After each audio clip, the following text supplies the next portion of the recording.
as a result of this, here we are today, all us Canadians, all living in our heads and forgetting completely about our hearts and needing psychiatrists a lot when we would not otherwise necessarily need to trouble them so often. With human beings being human beings, psychiatrists would never be without work. But because we are living so much in our heads and subject, as the Apostle Paul speaks about others, subject to our, I can't quote him exactly, but he said something to the effect of being blown around by our conflicting thoughts and are all confused because of our conflicting thoughts. You remember the reference more exactly, Richard? It's close enough? Okay. So, this is how we are, because our heads are full of all kinds of thoughts, which we've also come to think are all resident in our own gray matter. And now young people are all talking about my brains, all this, my brain this and my brain that. See why I feel like I'm a dinosaur? Brain this and brain that. But the brain is only a small part of who I am. And it's not the focus of who I am. Oh, okay.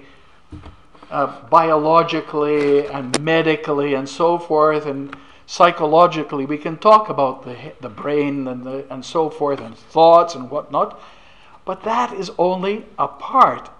And according to our tradition, this is not the control center. This, the heart, is the control center. It is the heart, as the fathers of the Orthodox Church and mothers are going to tell us rightly, that puts all the messed up thoughts and the confusion in the head into order. And it's the heart that does this, because it's in the heart that we encounter God. It's in the heart that we encounter Christ. So what is the characteristic of our Orthodox life of prayer? The foundation is the prayer of the heart. The Jesus prayer it's called, but its foundational name is the prayer of the heart. Prayer of the heart is focused on the heart, where we encounter Christ. Christ is not out there somewhere, contrary to how almost everybody I know speaks about God and regards God. God's somewhere out there, and He's detached and He's distant. And in fact, I would say that most Christians that I know are in fact deists. You know this heresy?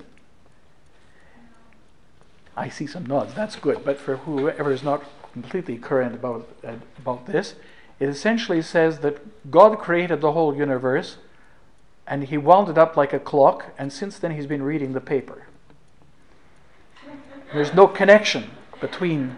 Really, he's there and we're here and we're ticking along doing whatever we're doing, and we're busy analyzing ourselves and everything. And this is how we're going about our life. No reference to God, and He doesn't have any reference to us. Au contraire, says the Orthodox perception.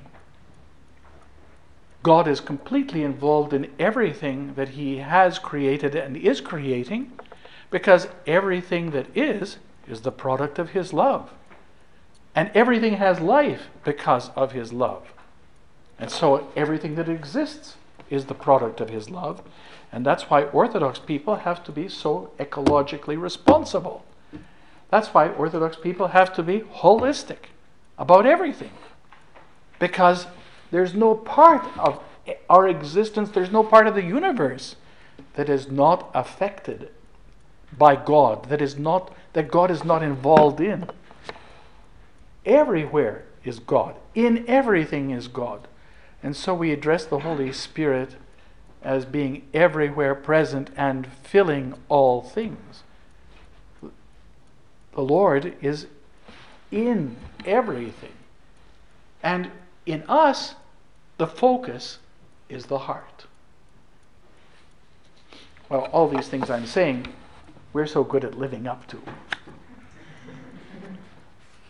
But it's not just airy-fairy theories that I'm talking about. From the Orthodox perspective, this is simply the reality of who we are and what is our relationship with God, who is the creator of all. God is the creator of all.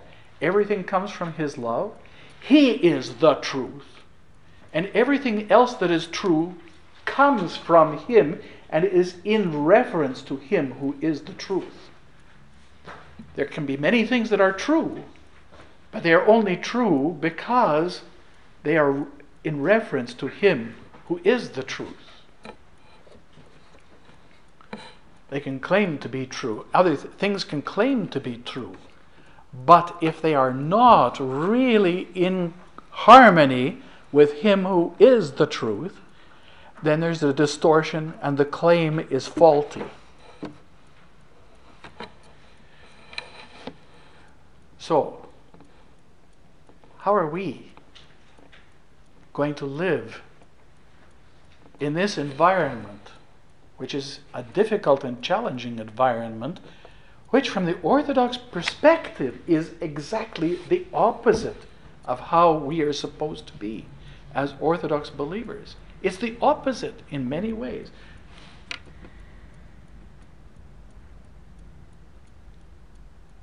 Well, the Orthodox attitude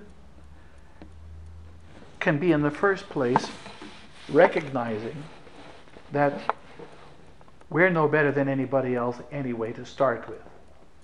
Because if we look at ourselves honestly, we are really not measuring up to Christ very well. We are not doing so well. We like to talk about it, and it's good that we talk about it. But as Eliza Doolittle said to what's-his-name that quoted her poetry all the time, "Don't talk about love, show me." So I would say that this is the Orthodox challenge.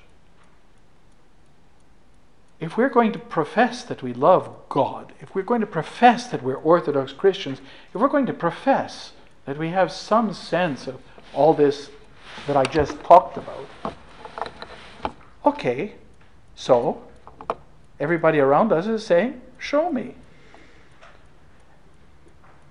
And it's obviously not going to be very successfully done with words nowadays, whereas it could be in the past. Which is why I'm sad that I'm a dinosaur, because it was more fun in the old days when you could use words and know what you were talking about. And now you have to define everything before you start talking, and by the time you defined everything, the meaning already changed again. So what are you going to do? You can principally, I think, do what is necessary by being an authentic, God-loving person who is trying to live in harmony with him who is the way, the truth, and the life, and trust God to give the right words at the right time, just like he said he would. Remember in the Gospels?